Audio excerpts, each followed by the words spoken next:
Hello बच्चों, चलिए पढ़ते हैं प्रश्न को। एक पासे को 3 बार उछाला जाता है तो कम से कम एक बार विषम संख्या प्राप्त होने की प्रायिकता ज्ञात कीजिए। तो बच्चों, चलिए सबसे पहले मुख्य अवधारणा जान लेते हैं। मुख्य अवधारणा बच्चों, हम जानते हैं पासे में कुल 6 नंबर होते हैं। 1, 2, 3, 4, 5, 6। बच्चों, अगर पासा उछाला जाएगा तो सम आएगा या फिर विषम आएगा। तो बच्चों, हम जान लेते हैं सम और विषम क्या है। सम बराबर 2, 4, 6।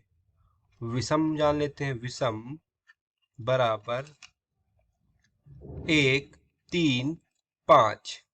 यहाँ पर हम सम को ई से लिखेंगे इवन, और विषम को हम ओ से लिखेंगे ऑड।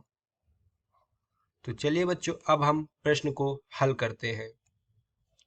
तो बच्चों, पासा 3 बार उछाला जाता है। एक,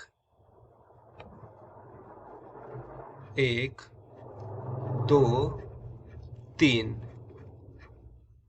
मान लेते हैं हम पहले तीनों बार विषम आया, फिर हम मान लेते हैं पहले सम आया, फिर विषम आया, फिर विषम आया। फिर हम मान लेते हैं पहले विषम आ गया, फिर सम आया, फिर विषम आ गया। फिर हम मान लेते हैं पहले विषम आया, फिर विषम आया, फिर सम आ गया।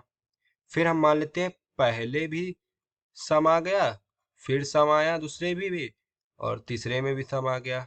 फिर हम मान लेते हैं पहले में भी सम आया, फिर सम आ गया, फिर सम आ गया।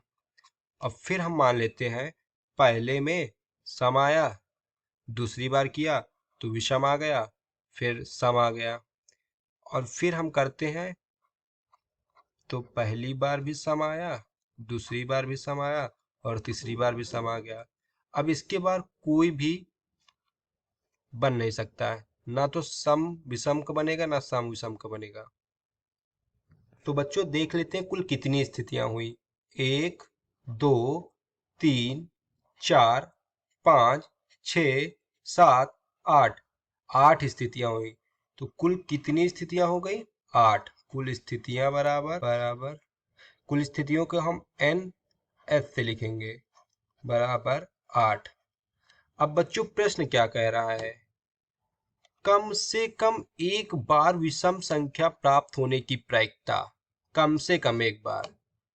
तो देखते हैं कम से कम एक बार किस किस में आया। इसमें 3 बार आया, इसमें भी 2 बार आया, इसमें भी 2 बार आया, इसमें भी 2 बार आया, इसमें भी 1 बार आया, इसमें भी 1 बार आया, इसमें भी 1 बार आया, इसमें एक भी बार नहीं आया। तो बच्चों, 8 में 7 बार विषम आया। तो लिखते हैं कम से कम, कम से कम विषम आने की घटना बराबर कितने बार आया? 7 बार आया। बच्चों, इसको हम लिख लेते हैं एन ई से, बराबर 7। 8 में 7 बार आया। तो बच्चों, अब हम प्रायिकता जान लेते हैं। प्रायिकता बराबर हो जाएगा कम से कम एक बार विषम आने की घटना, एन ई बटे हो जाएगा कुल स्थितियां कुल कितनी थी? 8, मतलब एन एस। तो हो जाएगा एन ई हमारा दिया हुआ 7। तो 7, कुल स्थितियां कितनी थी? 8 बटा 8। यही हमारा बच्चों उत्तर हो जाएगा। आशा है बच्चों आप लोगों को समझ में आ गया होगा।